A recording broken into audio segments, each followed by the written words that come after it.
got so motherfucking design on right now. Bring it down, bring it down, bring it down. I got 3 old guys to walk.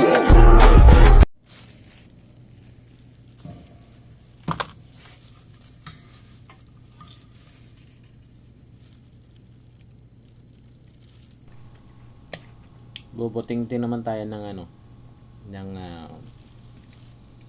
pan motor. Papalit tayo ng bearing dahil umiingay na siya. Pabayaan natin to, masisira lang.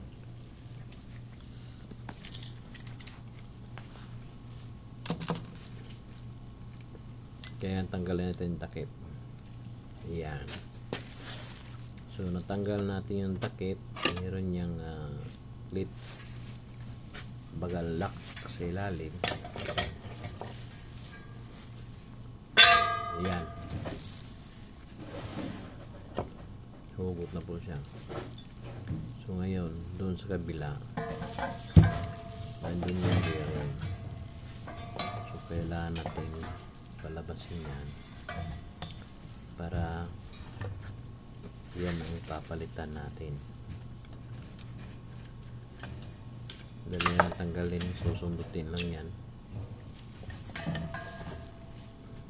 Tanggal na yung kabila. So dito naman tayo sa kabila. Yan o, dahan-dahan lang, talsik na agad, di ba? Ganun lang pagpapalit. Ngayon, yung bagong lalagay natin dyan, hindi naman totally yan, pokpok na mabigat yung pokpok yan. Magaan lang din. Linisin na natin kasi may mga kalawang na kaunti o kaya likabok. So yan, punasan na natin bago ilagay yung bago para hindi naman madali masira. Yan, ang paglagay ng bago bearing, hindi kailangang pwersa na paglalagay dahil madali rin naman siyang ipapasok. Kaya kailangan mild lang siya. Wala siyang pressure. So ganun ang mangyayari paglagay natin sa bago.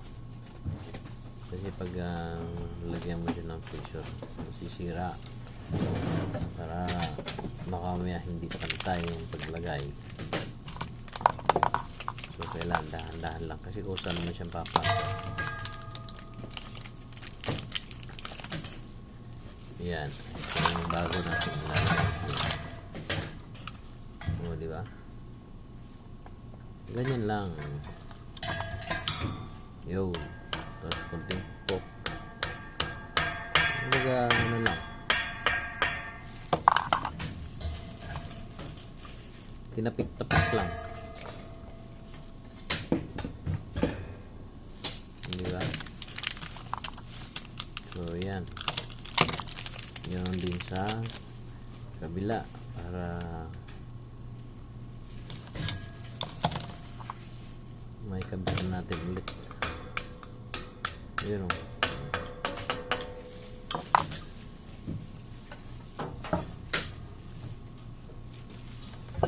Ayan, nandyan na po.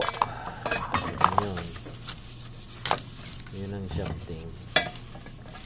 Ayan, ilagay natin. Buwasan mo natin ang mga alikabok para hindi na magano mabigat. Dagdag bigat yung alikabok. So bawasan natin para lalong gagaan yung buhay niya. Di ba? Ayan. Dagtar natin. So hindi na ganong mabigat sunod. Habis ko na jual yung. Bukura?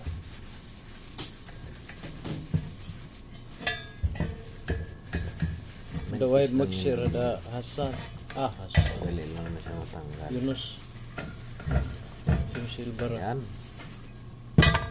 Malapit na po. Malapit na po siyang ikakabit. Diba? Ayan na po. Ayan po natin.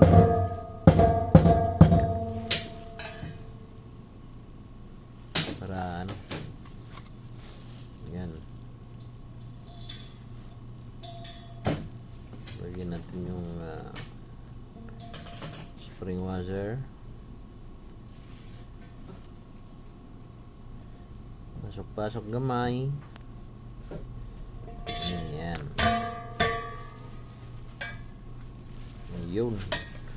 Pumatsok na. So, kailangan natin dito sa kabila. Kailangan natin i-press yung ano. Press natin yung yun. Para pumasok sa loob. Ayan.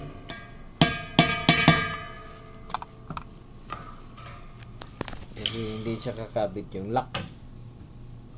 Ilalagay pa natin yung lock niya. Hindi kakapit kasi yung bearing dito banda sa ibabaw.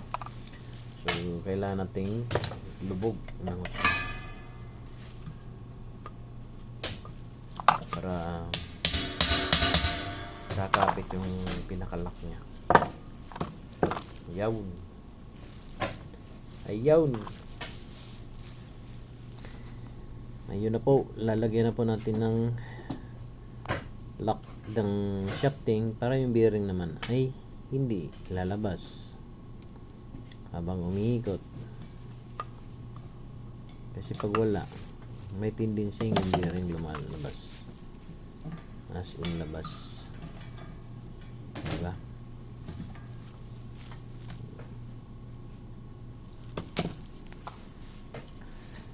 Ayan na. Yari na. Tapos na. So ngayon, hindi palang ano, hindi yung kailangan rin pupukin yung lock kung siguraduhin natin na pumasok yun sa kanal niya. Yan. Ngayon, sigurado na lagay na natin yung takip niya para hindi malikabukan. O, diba? Kaya may takip para hindi malikabukan. Yun. Dagdag na yung takip ng electrical. Ayan. Ganun.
Tapos na siya napalitan ng bearing.